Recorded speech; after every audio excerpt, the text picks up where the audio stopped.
Welcome sa Dries TV. Kung interesado ka sa ganitong news, huwag kalimutang isubscribe ang ating YouTube channel. Maraming salamat! Welcome po ulit sa ating panibagong update tungkol sa Kim Pao. Ihahatid ko po sa inyo ang pinakabago at pinaka-latest na mga kaganapan tungkol sa kanila. Kaya naman kung hindi ka pa subscriber ng ating channel, pindutin nyo na ang notification bell para lagi kayong updated sa mga balitang trending at napapanahon. So ayun, welcome back again sa ating YouTube channel mga kakimpaw. And for today's video, ang pag-uusapan po natin ay mga importanteng kaganapan kay Kim and Paolo Avellino ngayong araw po ng Linggo. So kahapon po, no mga kakimpaw, kahapon ba to or kanina, lubos po ang pasasalamat nitong si Kim Chiu sa mga Cebuano or sa mga taga Cebu dahil sa mainit po na pagtanggap sa kanilang dalawa ni Paolo. Sabi nga dito ni Kim sa kanyang ex, "Salamat kaayo ninyong tanan, makahilak man taglansang ani. Oy, thank you kaayo abot sa akong pinakailalom na kasing-kasing lahi rajud. Salamat." And ipapakita ko po sa inyo mga kakimpaw yung tatlong mga mall na pinuntahan po ni Kim and Paolo Avellino na talaga namang hindi po mahulugan ng karayom yung mga tao, mga fans na nagpunta at talaga namang sumugod sa mga mall dyan po sa Cebu.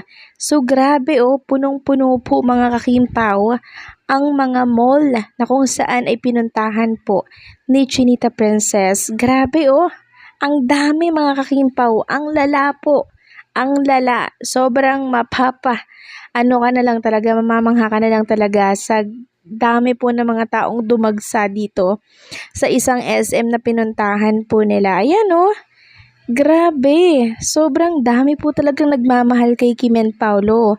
Kaya ang sabi po nitong isang page dito sa X or isang account, "Kamusta Team Boycott? Nagtagumpay ba kayo sa plano ninyo?" Isang malaking hindi.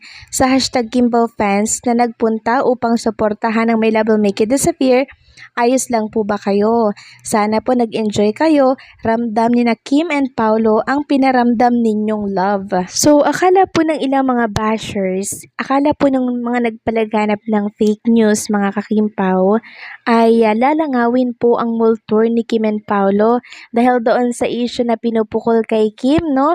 Dahil doon sa fake news na sinasabing binanatan daw si PRRD, na deserve daw maaresto, na which is mali naman po yung interpretasyon nila.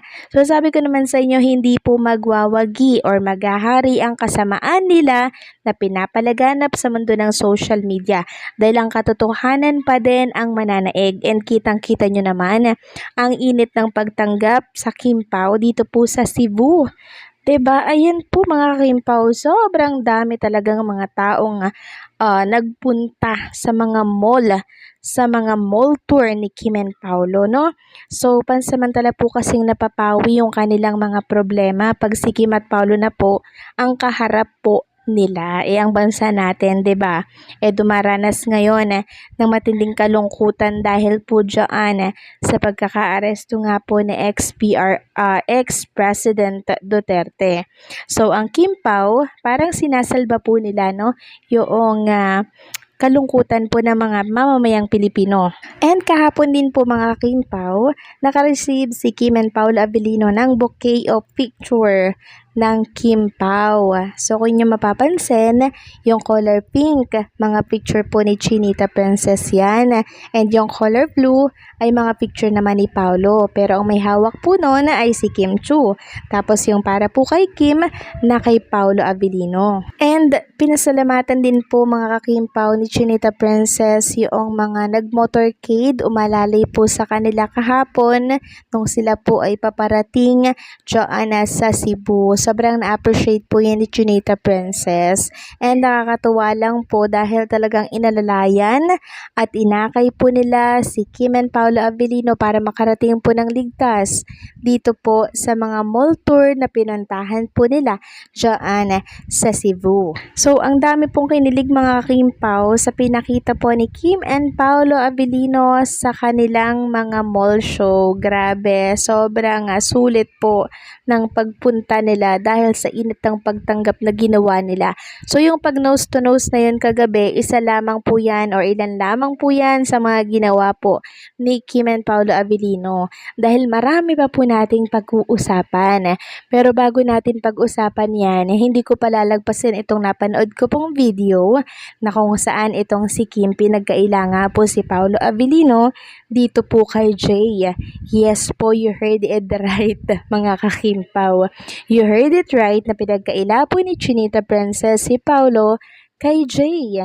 So paano po nangyari yun? Nasa Cebu nga po itong si Kim at ganon din si Paolo.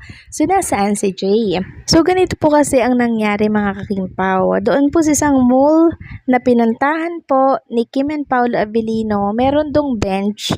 Sa bench na yon meron pong poster itong si Janine, no? Meron pong poster doon na pagkalaki-laki. Tapos 'di ba, umakyat na po si Paolo Abilino doon sa stage. Sabi po ni Kim, kakantahan na lang kita, kakantahan na lang daw. Parang wag ka nang pumunta doon, parang wag ka nang lumingon doon. So ipinagkakailan niya po si Paolo Abilino na lumingon doon sa poster nga po nitong CJ sa bench. Parang sabi ni Kim na dyan ka lang, no? So, ramdam ko po yung pag-aangkin and syempre yung karapatan po ni Chinita Princess na ipagkaila po si Paolo Abilino dito kay Jay. Kasi kanya nga po si Paolo Abilino. 'Di ba? Kaya naman yung mga taong ando doon po sa mall show na yon, pilian sila kasi ramdam po nila mismo na pinagkakaila po ni Kim si Paolo kay Jay. Iba na po kasi ang nagmamay-ari kay Paolo. Kaya karapatan po ni Kim na sabihin, wag kang lilingon, dito ka lang, kakantahan na lang kita. 'Di ba? Ramdam na ramdam mo talaga yung pag-aari, pag-property po ni Kim Chiu, kanya lang po yun. 'Di ba? Ramdam ko yung pagkasilosa ni Kim Chiu dito. So ano kaya yung reaksyon ni Jay dito, no, na pinagkakaila ni Kim si Paolo Abilino na tumingin sa kanyang poster? Maiinis kaya yon? Syempre, oo mga kakimpaw. Dahil si Paolo po inaasam yan until now ni Jay. Pero ang pinili po ni Paolo, walang iba kundi po si Chinita Princess. So malaking insulto din ito sa mga kampon po nito nga si Jay na pinipilit po ang kanilang idolo dito kay Paolo Abilino na siyang hindi na nga po yun mangyayari dahil si Paolo Abilino mismo ang pumili kay Chinita Princess. So ano komento po ninyo dito mga kakimpaw? Hanggang dito na lamang po ang update natin at maraming salamat sa patuloy po na pagsuporta.